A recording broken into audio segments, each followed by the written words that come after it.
It was my own daughter-in-law sitting in my kitchen wearing my robe. Meanwhile, my husband said, "Accept the divorce settlement, or leave with nothing." I just smiled and said I'd be leaving tomorrow. But what they had no idea was that the cars, the mansion, and all the luxuries were just my little hobby. I'm glad to have you here. Follow my story until the end and comment the city you're watching from, so I can see how far my story has reached. I never thought I would see my own daughter-in-law sitting in my kitchen wearing my silk robe, but there she was. Thalia looked perfectly at home, her long auburn hair cascading over the emerald green fabric that I had received as an anniversary gift just 2 years ago. She was sipping coffee from my favorite china cup, the one with delicate roses that had belonged to my grandmother. The morning sun streamed through the windows, casting a golden glow across the marble countertops that I had personally selected during our kitchen renovation 5 years earlier. Everything in this house bore my touch, my careful choices, my memories. Yet Thalia sat there as if she owned every inch of it. "Good morning, Clarice," she said without looking up from her phone, her voice carrying that particular tone of dismissal I had grown accustomed to over the past year. She scrolled through her social media with painted nails, completely unbothered by my presence in what was supposed to be my own home. I stood frozen in the doorway, still in my nightgown, my graying hair in curlers. At 61, I had never felt more invisible than I did in that moment. The woman who had married my son 3 years ago was now treating me like an unwelcome guest in my own space. "Where's Quinn?" I managed to ask, my voice barely above a whisper. Thalia's lips curved into what might have been a smile if it had reached her eyes. "He's in the study. He's been waiting for you." She paused, finally looking at me directly. "We both have." Something cold settled in my stomach as I made my way down the familiar hallway. The walls were lined with family photographs spanning 30 years of marriage, but they felt like someone else's memories now. Each picture seemed to mock me as I passed, reminding me of happier times when I believed in the life I thought I had built. I found Quinn exactly where Thalia said he would be, sitting behind the mahogany desk that had been his father's. He didn't look up when I entered, continuing to shuffle through papers with an expression I had never seen before. Cold, calculated. Nothing like the man I had fallen in love with 3 decades ago. "Sit down, Clarice," he said, still not meeting my eyes. I remained standing, something stubborn rising in my chest despite the fear. "What's this about, Quinn?" He finally looked up, and what I saw there nearly knocked the breath from my lungs. There was no warmth, no recognition of our shared history, no acknowledgement of the woman who had stood by his side through business failures, family deaths, and countless challenges. I was looking at a stranger wearing my husband's face. "This marriage is over," he said matter-of-factly, as if he were discussing the weather. "I've had papers drawn up. You can sign them and take a reasonable settlement, or you can fight this and leave with nothing." The words hit me like physical blows. 30 years. 30 years of cooking his meals, managing his household, entertaining his clients, supporting his dreams. 30 years of being Mrs. Quinn Morrison, the devoted wife who made everything possible for him to succeed. "I don't understand," I whispered, sinking into the leather chair across from his desk. "What reasonable settlement?" Quinn's expression didn't change. $50,000 and your personal belongings. That's more than generous considering you never contributed financially to this household. Never contributed financially. The phrase echoed in my mind like a cruel joke. If only he knew the truth about where his comfortable lifestyle had really come from. If only he understood what I had quietly built while he slept peacefully beside me night after night. "And if I don't sign?" I asked, surprised by how steady my voice sounded. "Then you leave with exactly what you brought into this marriage. Nothing." He leaned back in his chair, completely confident in his position. "The house, the cars, the bank accounts, the investments, everything is in my name, Clarice. You have no legal claim to any of it." At that moment, Thalia appeared in the doorway, now wearing one of my favorite dresses. The audacity of it should have made me angry, but instead, I felt something else entirely, a strange calm that I hadn't experienced in years. "Quinn's being very generous," she said, moving to stand behind his chair with her hand on his shoulder. Most men wouldn't offer anything to a wife who never worked. I studied them both carefully. They looked so confident, so certain of their victory. They had no idea what they were dealing with. They saw exactly what I had allowed them to see for 3 decades. A quiet, submissive housewife who had never had an opinion that mattered or a thought beyond the next dinner party. "When do you want me to leave?" I asked, my voice surprisingly calm. Quinn blinked, clearly expecting more of a fight. "Tomorrow morning. That gives you time to pack your things." I stood slowly, smoothing down my nightgown with hands that weren't shaking despite everything. "That sounds reasonable." Both of them stared at me in obvious confusion. Thalia's grip on Quinn's shoulder tightened slightly. "You're not going to fight this?" Quinn asked, suspicion creeping into his voice.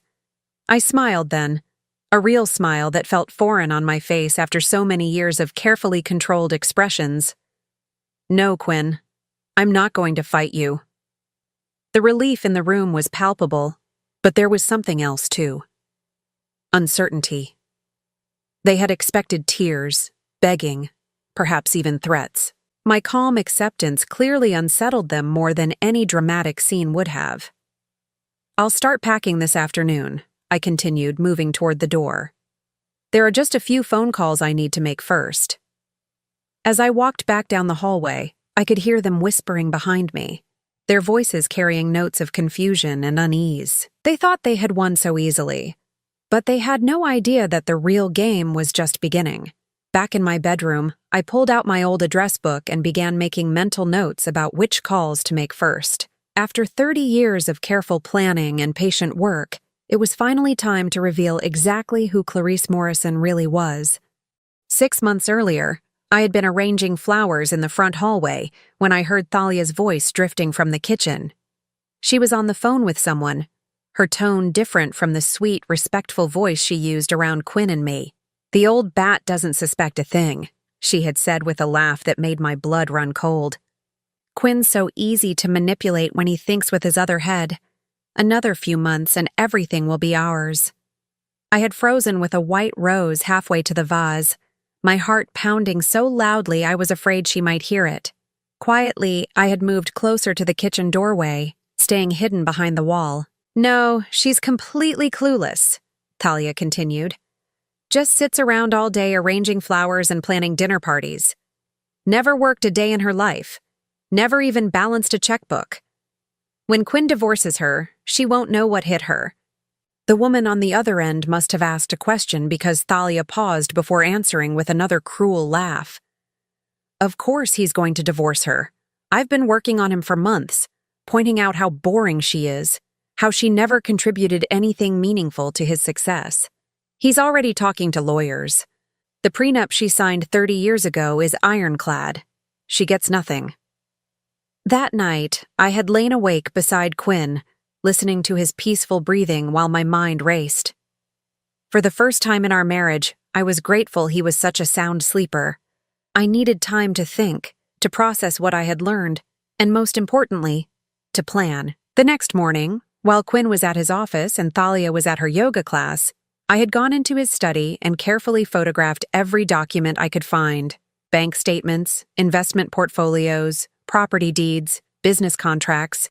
Everything that Quinn believed proved his financial success and ownership of our life together. What I found confirmed my worst suspicions. Not only was Quinn planning to divorce me, but he and Thalia had already started discussing how to liquidate assets quickly. There were notes in Quinn's handwriting about selling the house, cashing out investments, and moving money offshore. They weren't just planning to leave me with nothing. They were planning to disappear with everything. That afternoon, I had driven to a part of town I rarely visited and walked into a small office building that housed several businesses. The bronze nameplate on the door read, "Sterling Financial Consultants," but the woman who greeted me knew me by a different name entirely. "Good afternoon, Ms. Sterling," she had said with a warm smile. "It's been a while since you've visited the office in person." For 30 years, I had been living a double life that even I sometimes forgot about. When I married Quinn, I had been young and naive enough to believe that love was enough. I had signed his prenup without reading it carefully, eager to prove that I wasn't marrying him for money. What Quinn didn't know was that I didn't need his money. I had plenty of my own. My maiden name was Clarice Sterling, and the Sterling family had been quietly building wealth for generations. When I turned 21, I had inherited a substantial trust fund that I had never touched. Instead, I had used my business degree, the one Quinn never bothered to ask about, to invest and grow that money into something much larger. Sterling Financial Consultants wasn't just a company I owned. It was an empire I had built from my grandmother's inheritance, carefully hidden behind layers of legal structures that protected both my identity and my assets. For 3 decades, while playing the role of devoted housewife, I had been running a multi-million-dollar investment firm specializing in helping other women protect and grow their wealth. The irony wasn't lost on me that some of my biggest clients were women going through divorces, women whose husbands had underestimated them just as Quinn had underestimated me. "I need to accelerate our timeline," I had told my assistant that day. "Prepare the Morrison portfolio transfers immediately." She had nodded without question. After all, she had been helping me manage the financial aspects of my marriage for years, ensuring that every major purchase Quinn thought he was making with his money was actually being funded through my carefully structured loans and investments. The house Quinn was so confident about keeping? Purchased with a loan from one of my holding companies. The luxury cars he drove? Leased through another Sterling entity. His business that he was so proud of? Kept afloat for the past decade through strategic investments from anonymous partners who were all connected to me. Over the following months, I had watched Quinn and Thalia's relationship develop with a mixture of disgust and fascination. They thought they were being so clever, so discreet. Quinn would take longer business trips that coincided with Thalia's spa weekends. They would exchange meaningful glances across the dinner table when they thought I wasn't looking. Thalia began wearing my jewelry to events, claiming Quinn had suggested it. The most painful part wasn't the betrayal itself. It was watching the man I had loved for 30 years transform into someone I barely recognized. He became crueler in small ways, criticizing my appearance, dismissing my opinions, treating me like an inconvenience in my own home. I realized that Thalia hadn't corrupted him. She had simply revealed who he really was underneath the charm he had used to win me over 3 decades ago. 2 weeks before that terrible morning in the kitchen, I had overheard them planning the details of their new life together. They had picked out a house in California, planned a honeymoon in Europe, and even discussed having children. They spoke about their future with the casual confidence of people who believed they had already won. "Once the divorce is final and we liquidate everything, we'll have enough to live comfortably for years," Quinn had said. "Clarice will probably move in with her sister in Ohio. She doesn't have anywhere else to go." Thalia had laughed at that. A sound like breaking glass. "Poor thing. 30 years of marriage and nothing to show for it. Maybe she'll finally have to get a job." If only they knew that while they were planning their theft of my life, I was quietly dismantling the financial foundation that made their dreams possible. Every account Quinn thought he controlled, every investment he believed was his, every asset he planned to steal. All of it was connected to me through a web of legal structures he didn't even know existed. Now, as I sat in my bedroom making those phone calls, I felt a sense of anticipation I hadn't experienced in years. Tomorrow morning, Quinn and Thalia would discover exactly what happened when you tried to steal from someone who had been 10 steps ahead of you all along. The first call I made was to my attorney. The second was to my accountant. The third was to the management company that handled my real estate holdings. By the time I finished, everything was in motion. Tomorrow would bring revelations that would change all our lives forever. I woke up the next morning to the sound of Quinn's voice echoing through the house. But it wasn't the confident tone I had grown accustomed to over the years. There was panic in it, raw and desperate. I could hear him on the phone in his study, his words carrying down the hallway to where I sat calmly finishing my morning coffee. "What do you mean the account is frozen?" he was saying, his voice rising with each word. "That's impossible. I'm the primary account holder. I've banked there for 25 years. I took another sip of my coffee, savoring both the rich flavor and the satisfaction of hearing my plan begin to unfold. At exactly 9 o'clock the previous evening, My attorneys had filed the necessary paperwork to freeze all joint accounts pending investigation of fraudulent transfers. It was perfectly legal and completely devastating. The sound of heavy footsteps announced Quinn's approach before he burst into the kitchen, his face flushed red with anger and confusion. He was still in his pajamas, his graying hair disheveled, clutching his phone like a lifeline. "Clarice, something's wrong with the bank," he said, his eyes wild. "They're saying our accounts are frozen. There must be some mistake." I set down my cup carefully, meeting his gaze with the same calm expression I had worn yesterday. "There's no mistake, Quinn." He stared at me for a long moment, his mouth opening and closing as he processed my words. "What are you talking about? What did you do?" "I protected my assets," I said simply.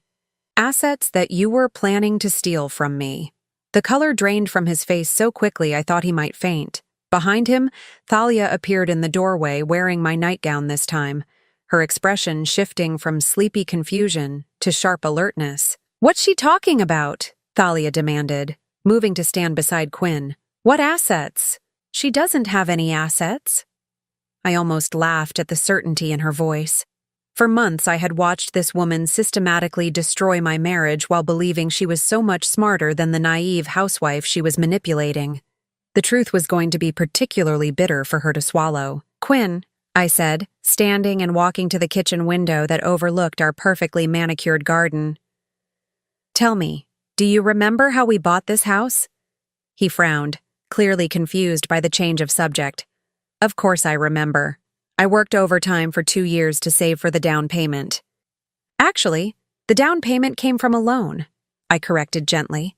"A loan from Sterling Financial Group. Do you remember signing those papers?"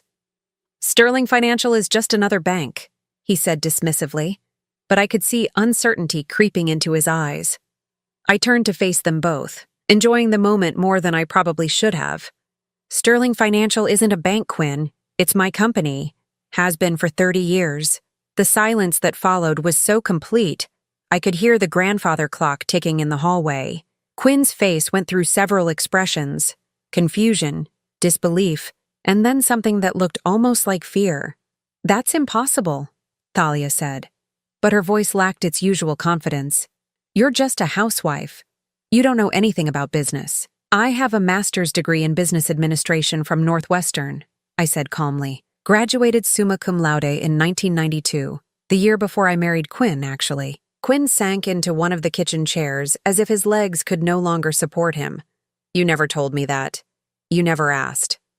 The words came out sharper than I intended, carrying 30 years of suppressed frustration. "In fact, Quinn, there are a lot of things you never bothered to ask about your wife." I walked to the kitchen island and picked up a folder I had placed there earlier that morning. With deliberate care, I opened it and began laying out documents on the marble surface. "This is the deed to the house," I said, placing the first paper down.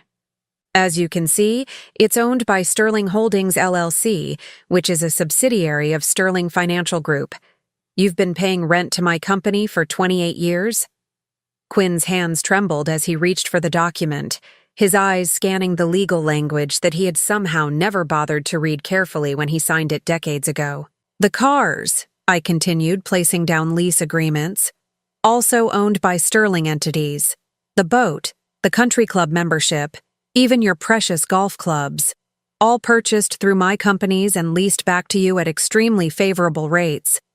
Thalia grabbed one of the papers, her perfectly manicured nails crumpling the edges as she tried to make sense of what she was seeing. "This doesn't make any sense. Where would you get this kind of money?" "My family," I said simply. "The Sterling family has been in finance for 4 generations. When my grandmother died, she left me a trust fund worth approximately $8 million. Instead of spending it, I invested it. Today, Sterling Financial Group manages assets worth over $200 million. The number hung in the air like a physical presence. I watched as Quinn's face went completely white, his mouth moving silently as he tried to process what I had just told him. "200 million?" he whispered. "Give or take a few million," I said with a shrug that I hoped looked casual. The market fluctuates, you understand? Thalia was staring at me as if I had suddenly sprouted wings. The woman who had spent months mocking me as a useless housewife was realizing that she had been trying to steal from someone who could buy and sell her family's entire bloodline without noticing the expense. But why? Quinn asked, his voice broken. Why did you hide this from me? Why did you let me think I was providing for us? For the first time since this conversation began, I felt a pang of something that might have been sadness. Because I loved you, Quinn. I wanted you to feel important, successful, like the provider you needed to be. I thought that was what a good wife did. And now? Thalia asked, though she seemed afraid to hear the answer. I looked at her directly. This woman who had invaded my home, stolen my husband, and planned to destroy my life. Now I'm done pretending to be someone I'm not. Quinn was reading through the documents with growing horror, finally understanding the true scope of what he had been planning to steal. Every asset he thought belonged to him. Every investment he believed would fund his new life with Thalia. Every bit of financial security he had counted on. All of it was mine, legally and completely. The divorce papers you had drawn up, I said conversationally. They're worthless, by the way. You can't divorce someone and take assets that were never yours to begin with.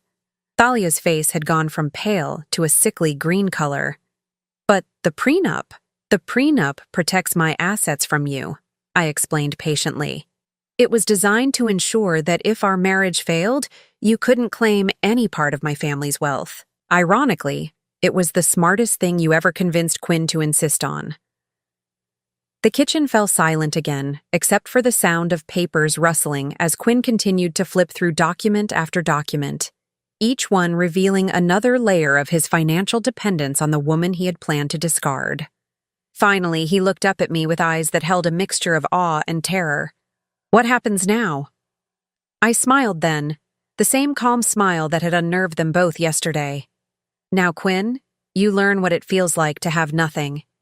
The next few hours passed in a blur of phone calls, legal documents, and the slow, methodical destruction of every assumption Quinn and Thalia had built their future on. I watched from my position at the kitchen counter as Quinn tried desperately to contact his lawyer, his banker, even his business partners, only to discover that the financial foundation of his entire adult life had been an elaborate illusion. My business accounts, he said after hanging up from his fourth phone call, his voice hollow with disbelief. They're saying my business has no liquid assets. How is that possible? I poured myself another cup of coffee, taking my time with the cream and sugar while he waited for an answer.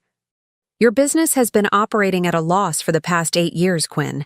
The only reason it stayed afloat was because of strategic investments from Sterling Capital Partners. Sterling Capital Partners, he repeated slowly. Another one of your companies? My flagship investment firm, I confirmed. We specialize in keeping struggling businesses alive when they have sentimental value to our primary stakeholders. Thalia had been unusually quiet during this revelation, but now she spoke up, her voice shaky. You've been lying to us for years. This is fraud. I turned to look at her, this woman who had been wearing my clothes and planning to steal my life, and I felt something cold and sharp settle in my chest. Fraud would be if I had taken something that didn't belong to me, Thalia, like you've been doing for the past year. She flinched as if I had struck her, but I wasn't finished. Fraud would be seducing a married man and convincing him to divorce his wife so you could steal what you thought was his money. Fraud would be moving into someone else's home and wearing their clothes while plotting to destroy their life. Quinn stood up abruptly, his chair scraping against the tile floor. That's enough, Clarice. You've made your point. Have I? I asked mildly. Because I'm not sure you understand the full scope of what you attempted to do to me. I walked to the kitchen junk drawer and pulled out a manila folder that had been sitting there for weeks, hidden in plain sight among the takeout menus and warranty information that accumulates in every household. For the past 6 months, I said, opening the folder and spreading its contents across the counter, I've been documenting your affair. Text messages, hotel receipts, credit card statements showing expensive dinners for 2 while I was supposedly visiting my sister. Did you really think I wouldn't notice when you started charging romantic getaways to our joint credit card? Quinn's face went ashen as he recognized his own handwriting on several of the documents. Love notes he had written to Thalia, printed emails discussing their plans, even photos they had taken together that he thought were private. "You went through my personal things," he accused, but his voice lacked conviction. "I went through our joint financial records," I corrected. "Everything you used to fund your affair came from accounts that I had access to as your wife. Accounts that, as it turns out, were funded entirely by my companies." Thalia grabbed one of the photos, her face crumpling as she saw herself wrapped in Quinn's arms at a resort in Florida. "You can't use these in court. It's an invasion of privacy." "I don't need to use them in court," I said with a smile that didn't reach my eyes. "The beauty of actually owning everything is that I don't need to prove adultery to protect my assets. I just need to revoke your access to them." I pulled out my phone and made a call that they could both hear. "Margaret? Yes, it's Clarice. Please execute the Morrison termination protocols immediately. All accounts, all properties, all business relationships. Yes, everything we discussed." Quinn grabbed my arm as I hung up, his fingers digging into my wrist with desperate strength. "What termination protocols? What did you just do?" I looked down at his hand on my arm, and something in my expression made him release me immediately. "I just severed every financial connection between the Sterling companies and Quinn Morrison. Your business loans have been called in immediately, your credit lines have been frozen, and the lease agreements on this house, the cars, and everything else have been terminated." "You can't do that," Thalia whispered, but she was staring at me with growing understanding of exactly how much power I actually wielded. "I can do anything I want with my own money and my own property," I said calmly. "And as of this moment, Quinn Morrison is no longer a client of Sterling Financial Group." The house phone rang, interrupting the stunned silence that followed my words. I answered it with a cheerful voice that seemed to further unnerve my audience. "Morrison Residence, this is Clarice." "Oh, hello, David. Yes, I've been expecting your call." "No, that's perfectly fine. I understand completely. Yes, I'll make sure he gets the message." I hung up and turned back to Quinn and Thalia, who were watching me with expressions of growing dread. "That was your business partner, David Chen," I told Quinn conversationally. "It seems Sterling Capital Partners was the silent partner in your consulting firm.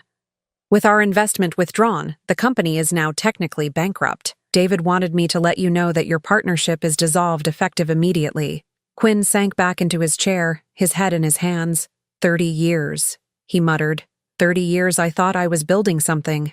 "You were building something," I said, feeling an unexpected stab of genuine sadness for the man I had once loved. "You just weren't building it with your own money." "How long have you known?" he asked without looking up. "About us, I mean." "About your affair? 6 months? About the plan to divorce me and steal everything? 3 months? About Thalia researching the value of our assets and planning your escape to California? 2 weeks." Thalia's mouth fell open. "How could you possibly know about California?" I pulled out my tablet and showed them a screen that displayed what looked like a private social media account. "Thalia Morrison to be," I read aloud. "That's the Instagram account you created to document your new life, isn't it? Very detailed planning, by the way. I particularly enjoyed the photos of the house you picked out in Malibu." She grabbed the tablet from my hands, scrolling through her own posts with growing horror. "This account is private. You couldn't have accessed it without significant resources and the right connections," I finished for her. "You're absolutely right. The kind of resources that come with running a financial empire." Quinn finally looked up, his eyes red-rimmed and defeated. "What do you want from us, Clarice? Do you want me to beg? To grovel? Tell me what you want." I considered his question carefully, surprised to find that I felt more pity than anger looking at this broken man who had once been my husband. "I want you to understand something, Quinn," I said finally. "For 30 years, I gave you everything. My youth, my devotion, my financial support, my complete trust. I turned myself into the woman I thought you needed me to be. And I did it gladly because I believed we were building a life together." I paused, looking around the kitchen that had been the heart of our home for so many years. "But you didn't want a partner. You wanted an audience." Someone to admire your success without ever questioning where it came from. Well, now you know where it came from. It came from me. The silence that followed was broken by the sound of car doors slamming outside. Through the window, I could see a team of movers beginning to unload equipment from a large truck. "Who are they?" Thalia asked, her voice barely above a whisper. I glanced at my watch. "Right on time. Those are the movers I hired to help you pack your belongings. You have 2 hours to gather everything that actually belongs to you and leave my house." Quinn's head snapped up. 2 hours? Clarice, be reasonable. We need time to figure out what to do next. You had months to figure out what to do next, I replied coolly. You just made the wrong choice. Watching Quinn and Thalia pack their belongings was perhaps the most surreal experience of my entire life. For two people who had been so confident about taking everything I owned just 24 hours earlier, they moved through the house like ghosts, touching objects with trembling hands as if they couldn't quite believe they were losing it all. Quinn stood in his study for nearly an hour, staring at the mahogany desk that had belonged to his father.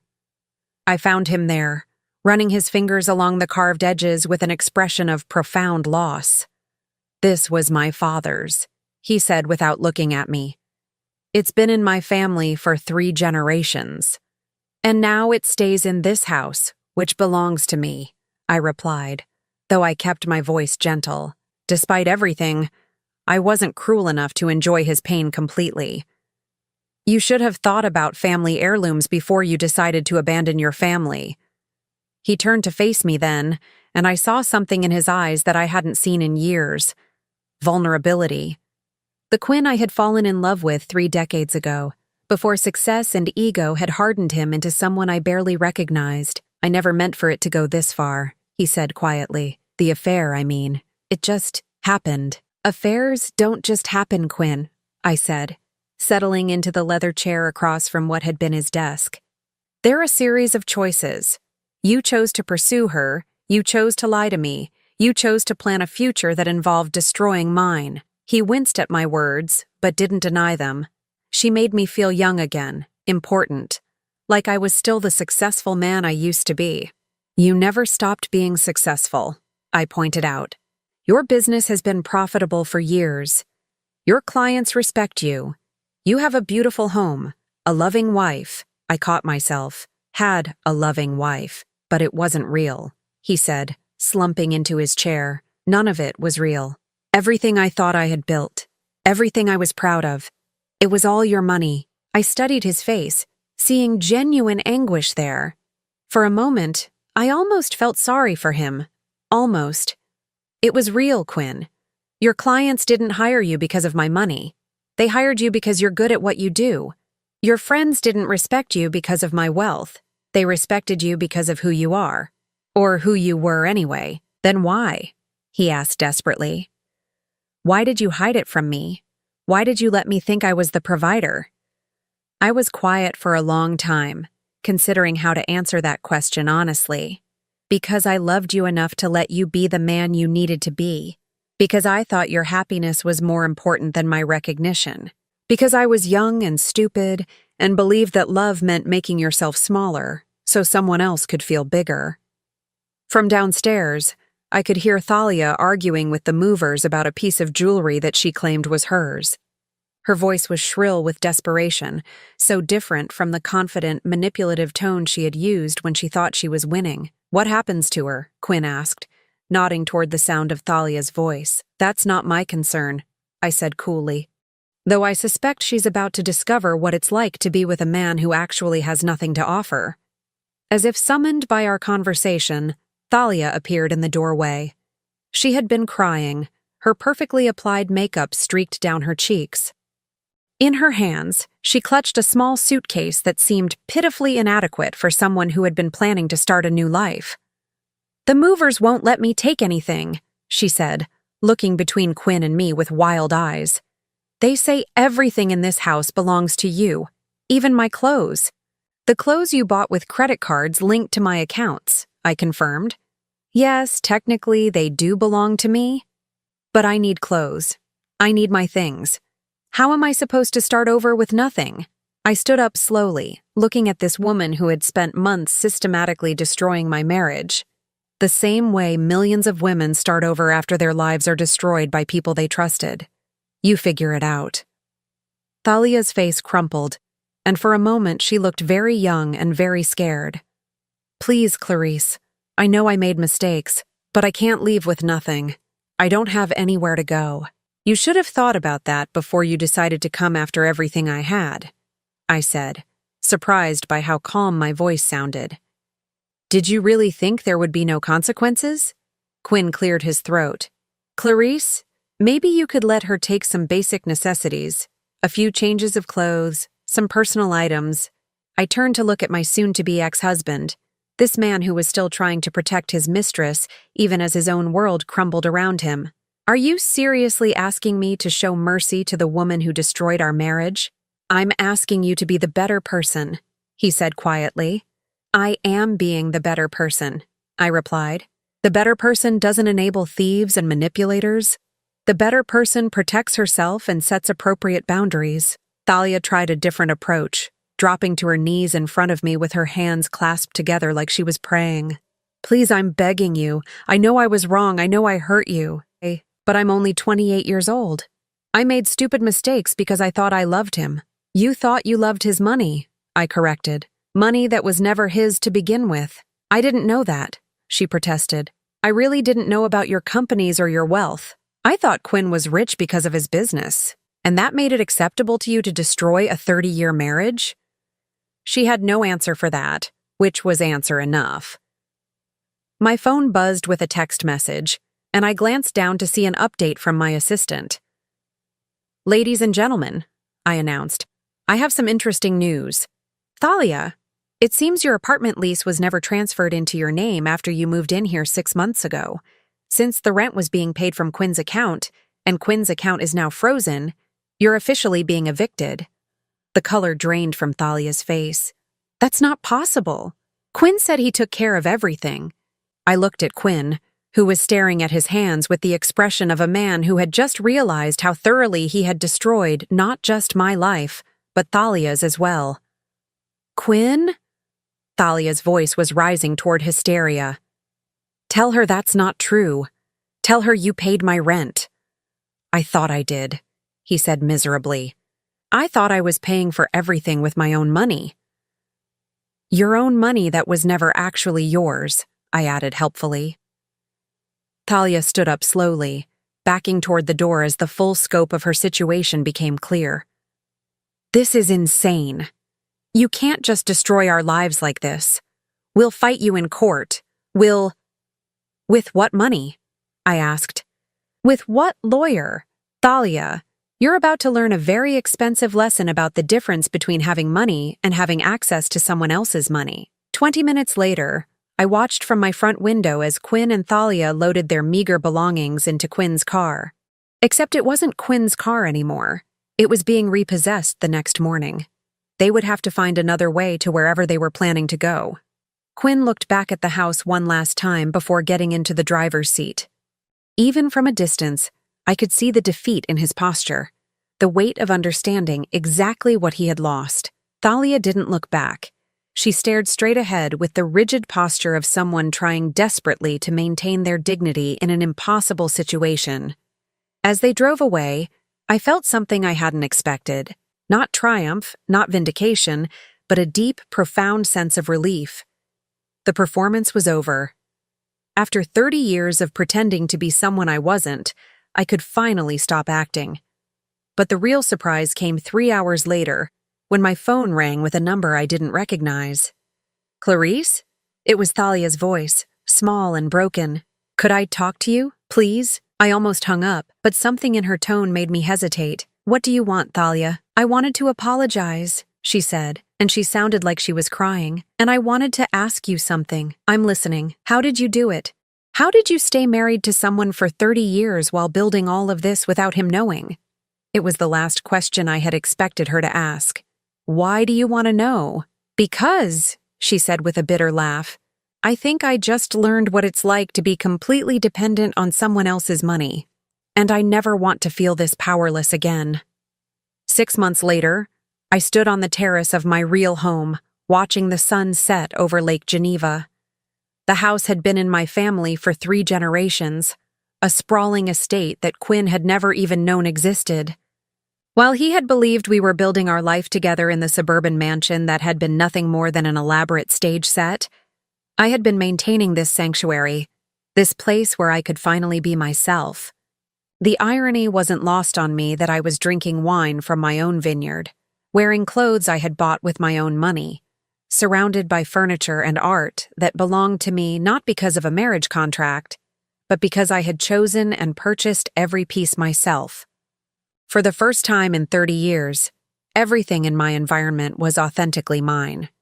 My phone buzzed with the daily report from my assistant. Sterling Financial Group had acquired 2 new major clients this month, both women going through difficult divorces who needed help protecting assets from husbands who had underestimated them. My client base had grown significantly since word spread about how I had handled my own situation. Apparently, there were many women who found inspiration in my story. Quinn's situation had unfolded exactly as I had expected. Without my financial backing, his consulting business had collapsed within 3 months. The man who had been so confident about his professional success discovered that most of his clients had been referred through connections I had cultivated, investments I had arranged, or recommendations from my network. His reputation survived, but his income did not. The last I had heard, he was working for a large corporate consulting firm, earning about 20% of what he had made running his own business. It was honest work, and he was apparently good at it, but it was a far cry from the lifestyle he had grown accustomed to.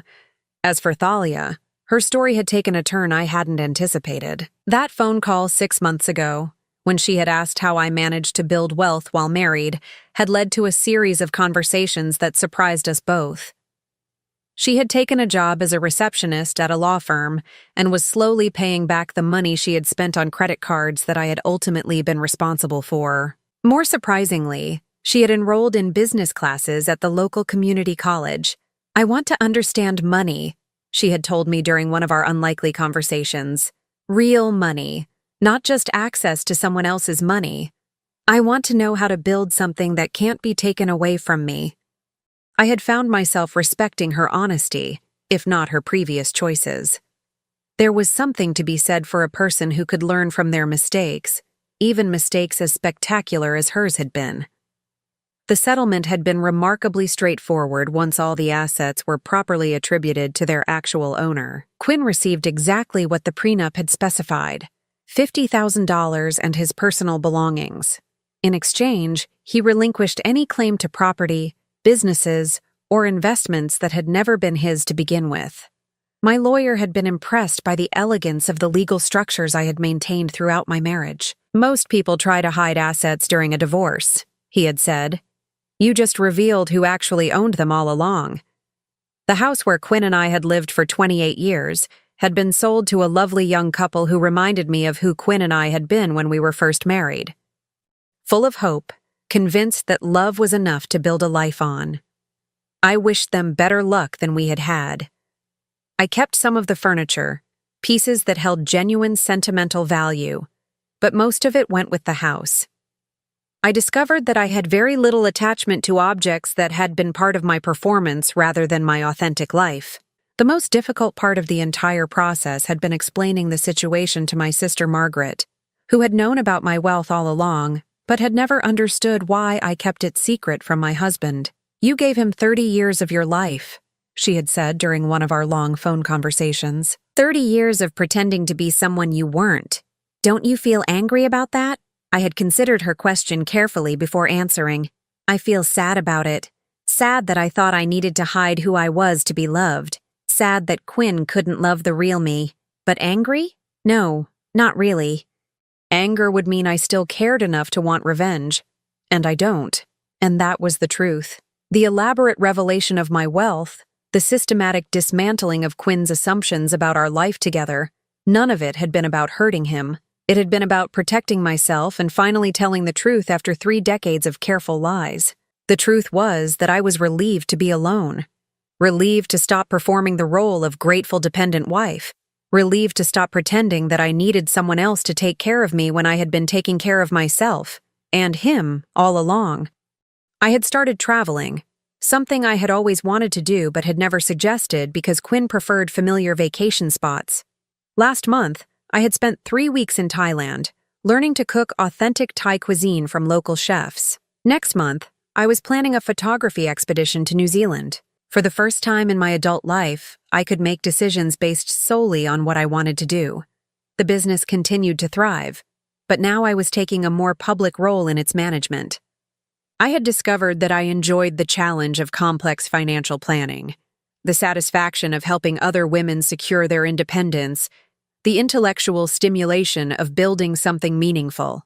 I had also started writing, something I had abandoned when I got married, because Quinn had considered it an impractical hobby. My memoir about building wealth while maintaining a traditional marriage was nearly finished, and my agent believed it would find a significant audience among women who had similar stories of hidden strength.